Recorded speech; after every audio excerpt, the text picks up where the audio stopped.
Now, Way 31 storm tracker meteorologist Grace Anello with 31 triple Doppler. Well, I tell you what, I'm going to enjoy this rain today. I know. We need it, and I'm so tired of having to stand out there with the hose.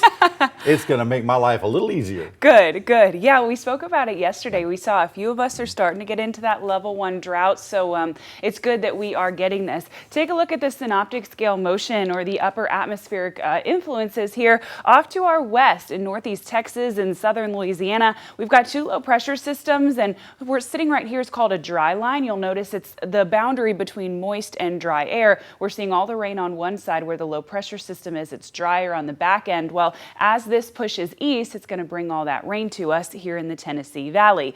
At the moment, we're already starting to see it. As you're stepping outside, 447 on your Tuesday, 31 triple Doppler is showing some rain. If we take away the cloud cover, you can see it a little more clearly. Those scattered showers are starting to develop all across the area, and this is the first of what will be many, many, many of them over the course of the next several days. The Way 31 Skycam network, powered by Thompson Roofing and Construction, is showing that cloud cover. Not seeing any rain on any of our direct sky cams, but you'll notice how warm we are. We're stepping outside at 77 degrees this morning.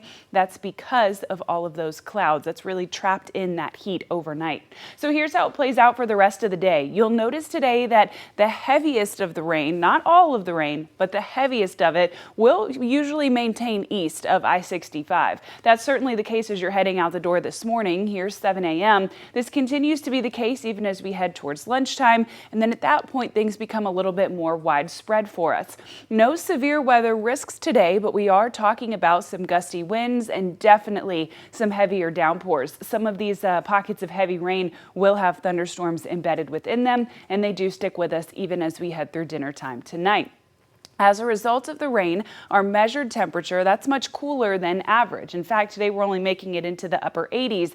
However, it's also really increasing our humidity factor. Of course, it's adding moisture to the air, so don't be surprised if we feel like up to the low to mid 90s. It is going to feel pretty muggy and steamy today. Not exactly going to be a good hair day for very many of us. As we move towards tomorrow, it is yet another day of rain. Tomorrow's rain significantly more widespread. It's not just confined east of the corridor. It starts before sunrise and it will stick around as we head towards breakfast. Really kind of isolated in the morning and then becomes widespread as we head towards lunchtime and shortly thereafter. It's the same kind of formation here. A lot of us seeing rain, a few embedded thunderstorms within. This does stick around even as you're heading home from work, and then it gets out of the way yet again shortly after dinner time. Temperatures tomorrow pretty much the same, sitting in those mid and upper 80s.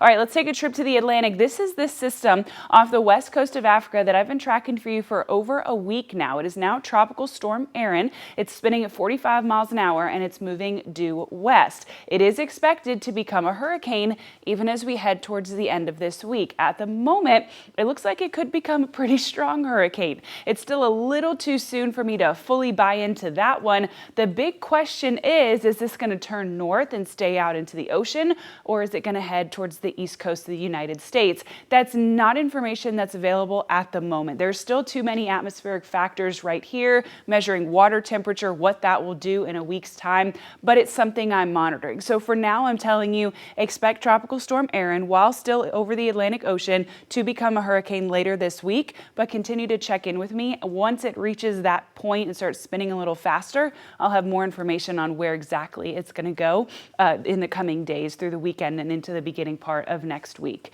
We're keeping those rain chances on Thursday as well, not near as much as today and tomorrow, but still present. On Friday, we'll get the sunshine back. We'll also get a whole lot of humidity back. Temperatures will be sitting in the mid 90s and feeling like the triple digits. Gosh, back like they never left. Wow. Isn't that always the case? and yet fall, just a little over a month away. Yeah, exactly. Amazing. All right, Grace, thank you.